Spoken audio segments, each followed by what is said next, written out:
Olá pessoal, continuando o estudo do tema de hoje, vamos falar sobre o TCE, mais precisamente o trauma crânioencefálico no contexto do hematoma extradural. Em relação ao nosso tema, iremos abordá-lo através desta tomografia computadorizada do encéfalo sem contraste em um plano axial. Então vamos lá. Observando a tomografia e fazendo aquele velho exercício básico, correlacionando o hemisfério direito com o hemisfério esquerdo, conseguindo observar uma grande alteração. Esta alteração é essa estrutura aqui, ó, onde estou passando a seta, pintado de branco. Por sua vez, esta estrutura pintada de branco se trata de sangue, o sangue coagulado, o sangue plaquetário, onde tem uma aglomeração de hemoglobina, consequentemente uma aglomeração de ferro, onde aumentará momentaneamente a densidade desta região, e tudo que tem uma densidade alta, por tomografia computadorizada, ela vai barrar e vai absorver esta radiação e vai ficar pintado de branco, onde podemos observar em relação aos aspectos das imagens. E observando esse aspecto desta imagem pintadinha de branco, é o que nós chamamos de hematoma extradural. Por sua vez, o hematoma extradural é uma coleção de sangue no espaço extradural. O espaço extradural, ele compreende a tábua interna da calota craniana e o folheto mais externo de dura mater. É um espaço virtual, não conseguimos observá-lo. Vamos só conseguir observá-lo se ele tiver algum tipo de lesão, como por exemplo, uma coleção de sangue. Nesse caso, essa coleção de sangue é o que chamamos de hematoma extradural. Por sua vez, o hematoma extradural, em relação aos aspectos das imagens, tem algumas peculiaridades, tem alguns sinais clássicos, como podemos observá-lo.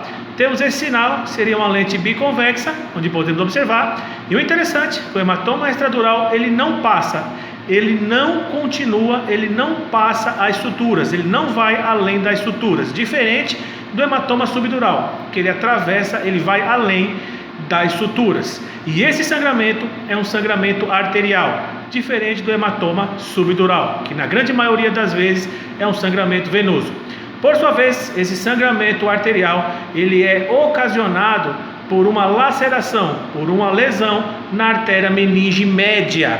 Para começarmos a entender a artéria meninge média, temos que voltar um pouquinho lá atrás e entender toda a anatomia da artéria carótida externa e suas ramificações.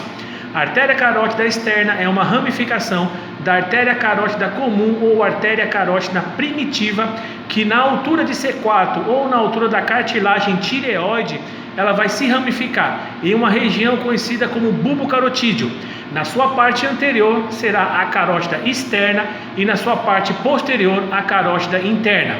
A carótida externa, na sua parte anterior, tem algumas ramificações: a artéria tireoide, a artéria lingual e a artéria facial.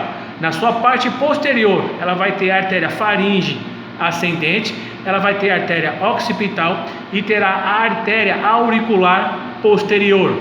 Quando chegar na altura dos côndilos mandibulares, ela vai emitir seus últimos dois ramos, a carótida externa, ou seja, a artéria temporal superficial e a artéria maxilar. A artéria maxilar emitirá mais de 15 ramificações, mais de 15 lentículos estriadas em 3 compartimentos.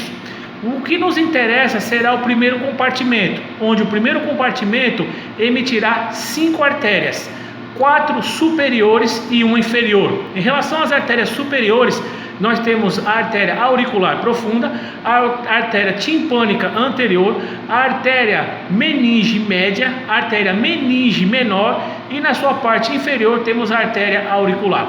Então esse seria todo o caminho da artéria meninge média, ou seja, temos que conhecer toda a anatomia e toda a ramificação da artéria carótida externa. Então, nós temos aqui todo o hematoma extradural. Em relação ao hematoma extradural, localizando o hematoma extradural, caracterizando o hematoma extradural, temos que fazer a sua medição. Temos que dar o volume dele para o médico. Através do volume, através das suas características, da compressão em relação ao encéfalo, através do edema, através de como esse paciente se comporta, em relação a essa lesão, o médico terá a conduta.